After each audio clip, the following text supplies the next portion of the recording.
Good morning, everyone. This is Jeffy Kennedy, author of Epic Fantasy Romance. I'm here with my first cup of coffee.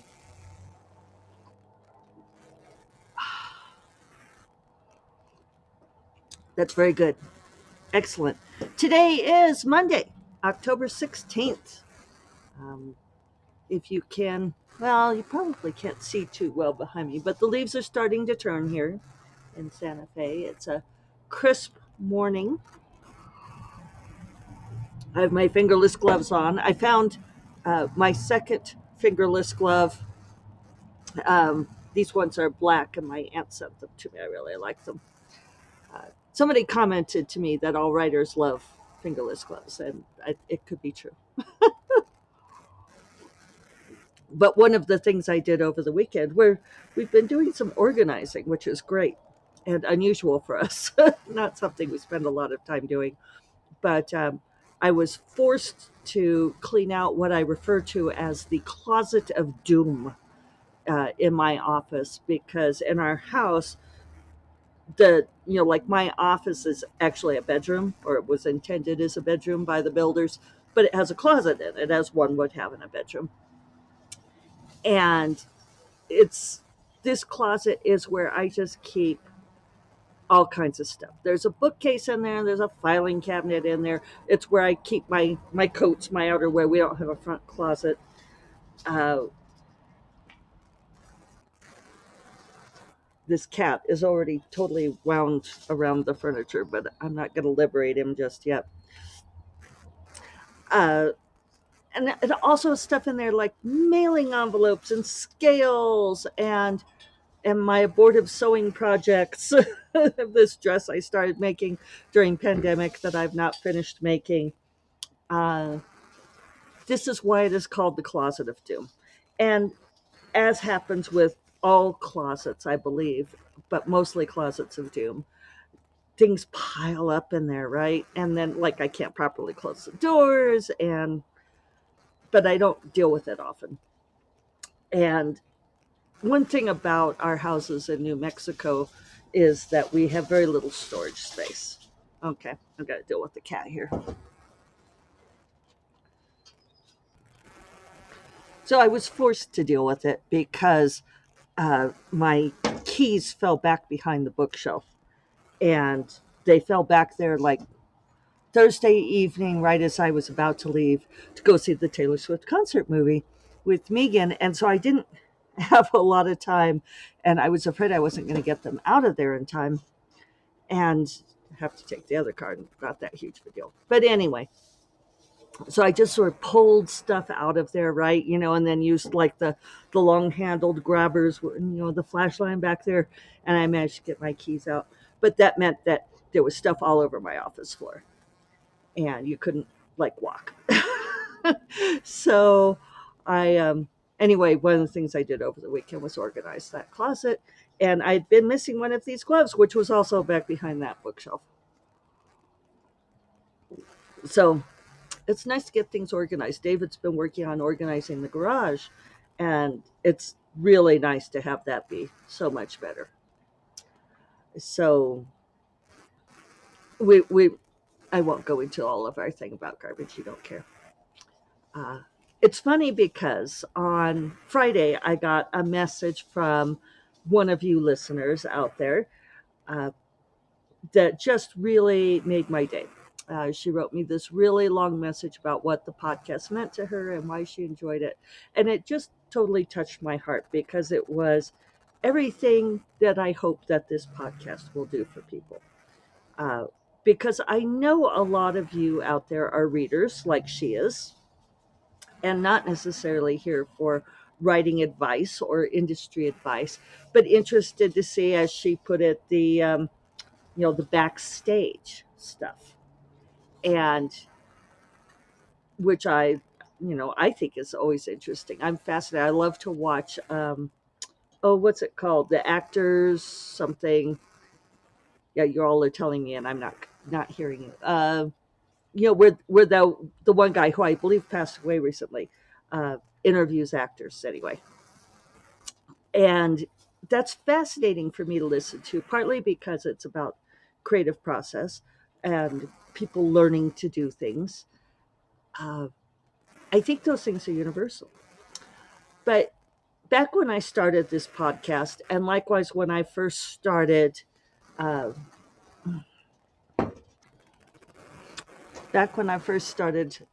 blogging back in the day, pre podcast, I started blogging in something like 2009, the early days of the blogosphere. And I had a fairly successful blog. I mean, you all know, longtime listeners know, I don't pay a huge amount of attention to those things. It's not why I do it. But a friend of mine gave me advice, which was really good advice, where she said that she thought I could have a super successful blog if I focused on, say, writing topics, if I focused at reaching um, other writers, or if I picked my audience. And she had said at the time, um, you should be more focused and talk more about writing and less about cats and New Mexico weather.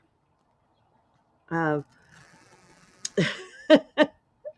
which is why I have the hashtag cats in New Mexico weather, because obviously, already on this podcast so far today, I have talked about both of those things. Uh, and she had a good point, and other people have given me the advice with this podcast too. They're like, who is your audience? And they say, if you're trying to reach readers, then you should talk about topics that readers are interested in, and not talk about writing and industry gossip.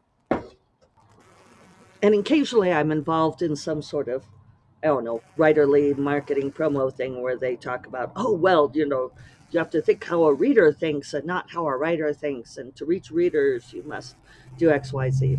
And I've just never been good at that. And besides which, that wasn't why I wanted to do this podcast. I wanted this to be about living life, about being a writer, about being creative, about making our way in the world. And I feel like the fact that I'm a Taoist, that influences a lot of this kind of thing. So anyway, thank you for the really wonderful message. It was beautifully written and emotional, and it made me weep a little bit. And I was just so happy to hear uh, that this podcast has meant something to your lives. And other people have said things along the lines too, like that they feel like they're having really sitting down and having a cup of coffee with me. So, other thoughts along those lines. I actually wrote them down. That was very organized of me, wasn't it? Oh, one of the things she mentioned was about refilling the well, and how the things I talk about with refilling the well are universal. And I think that's really important to remember. It becomes very pointed for creatives, especially those of us earning our living or learning our living by being creative, and because we're keenly aware of when we're not able to create. So I think maybe it becomes more pointed in our lives, more of an emergency situation than for someone who is, say, a lawyer, except that it does affect all of us. That there are days where we are out of energy for keeping children alive, and trying to teach them how to be people and not small devils in human form. Uh, when we're trying to do our jobs, which often involves dealing with personnel issues and all of that, stuff that is so draining. And there are days, and here we are on Monday, so some of you may have the don't want us today after having a lovely weekend, and then you have to face going back to work, and to that one person who bitches about what people put in the shared refrigerator or what have you. Working in an office is difficult. uh, so I think that the ideas of refilling the well, of having the energy to do the things that we want to do and to feel like we're doing a good job. Most of us want to do a good job, right? So I did have a point here that I thought it was interesting that she found the well refilling stuff very useful. Oh, yeah. She was talking about raising kids, and that's obviously a ton of work, especially when they're little, uh, in ways that I think a lot of our culture doesn't give us credit for. And that it's like, well, it's a natural process, so all you have to do is sort of stuff food down their mouths like a mama bird. And it's like, oh, if only. But one of the things that she mentioned, and I hope you don't mind if I quote, I already am, but she was saying when she had a small baby that people were telling her to take time for herself and that she didn't know what that meant. And that resonated with me because um, being a caretaker for my husband who has Parkinson's disease, it seems like more and more lately, people are talking to me about being his caretaker and how difficult that is and how draining that is, which is, these are their words, not mine. Oh, and it's kind of funny, like when we had our friend come out and visit a couple of weeks ago, he said something to me about it. He's like, well, being a caretaker is hard because, like his sister has to take care of her husband who's also has Parkinson's, and he's like, it's draining, it's hard, and, you have to take care of yourself. And I have other friends, very well meaning, wonderful friends, who say the same thing to me, and how I need to make sure to take care of myself. But as the gal who wrote to me said, uh, nobody actually tells you how to do that. And I think that they don't know. Now, my friends who are closest to me seem to have the most pointed advice. Because they say, well, you should do this thing because that would make things easier for you. And that's really helpful when you have people in your life saying that. But otherwise, it's really up to us, right? Not to be a Swifty quoting Taylor Swift lyrics, but y'all know who I am. Uh, you know, I love her song, You're on Your Own, Kid, You Always Have Been. Because it's true. We're all on our own in many ways. We form connections and we form networks and communities and we have some support, but ultimately we're on our own. And we have to figure out these things for ourselves. And when people say, oh, well, you need to make sure to take care of yourself, they always mean after you do these things for me. And they don't necessarily do that consciously, but they know what they want and need from you. And so they're, they're not going to tell you, oh, don't do this thing for me in order to take care of yourself. Some people will, but most will not. Certainly your boss won't, your coworker won't, um, your children won't, probably your spouse won't. So we have to figure out these ways to take care of ourselves that goes against a lot of the things we've been taught. Oh, mournful meow. Be right back. He had himself all wrapped up around the legs of the lounge chair. Um, Cats in New Mexico weather. What can I say? Oh, no, here he is behind me. You're a good kitty, aren't you?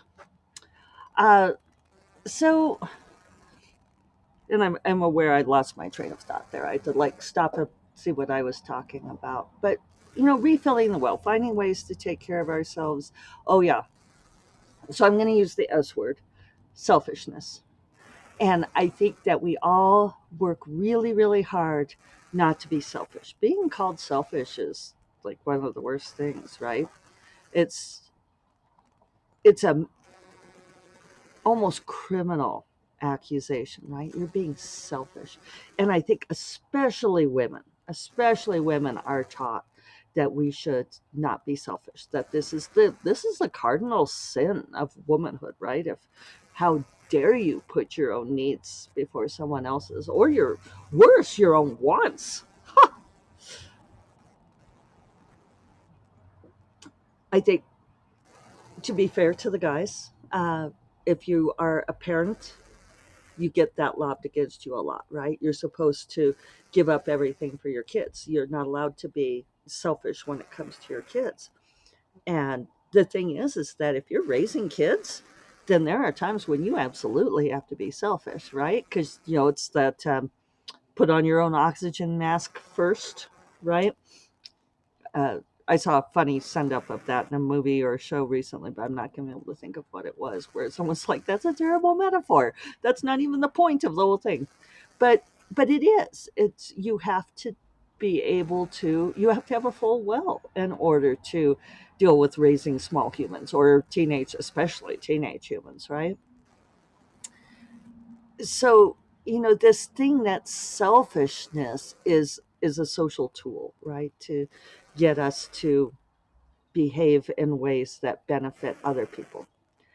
But in order to take care of ourselves, and you notice that they don't use that word, like, oh, well, it's good to be selfish.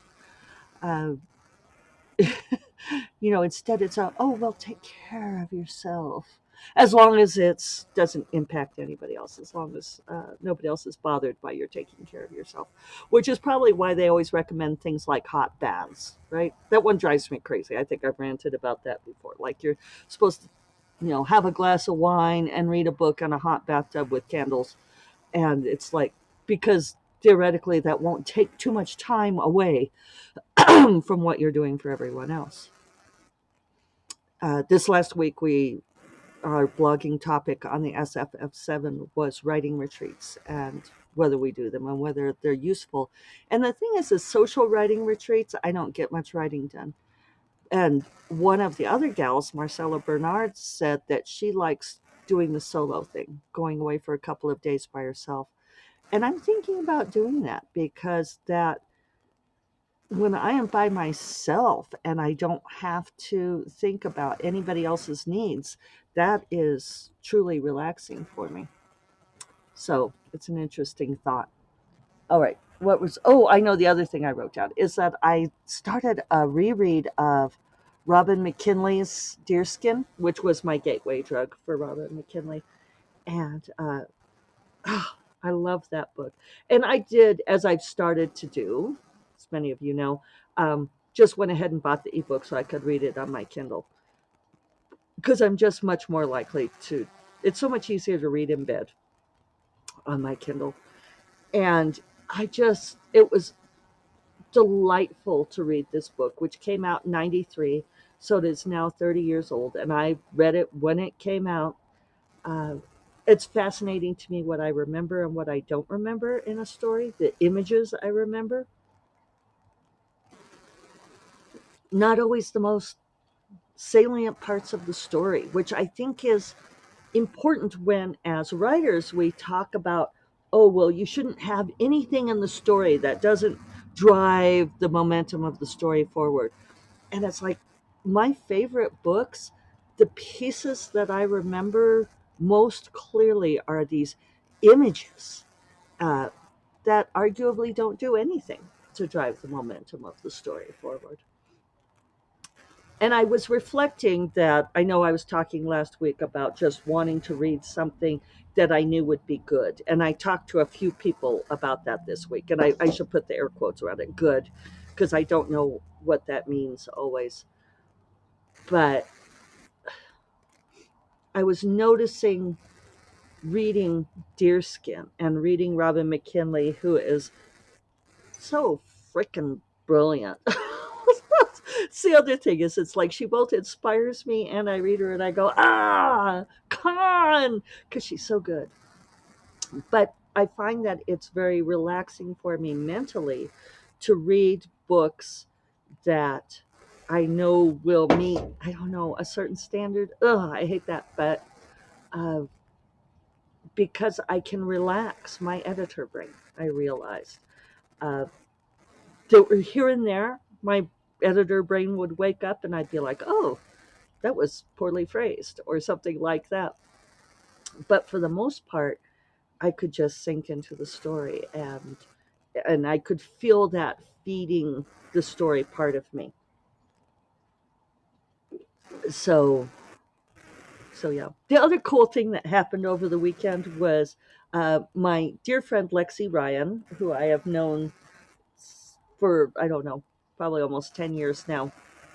Um, Sister writer, Sister Rita winner.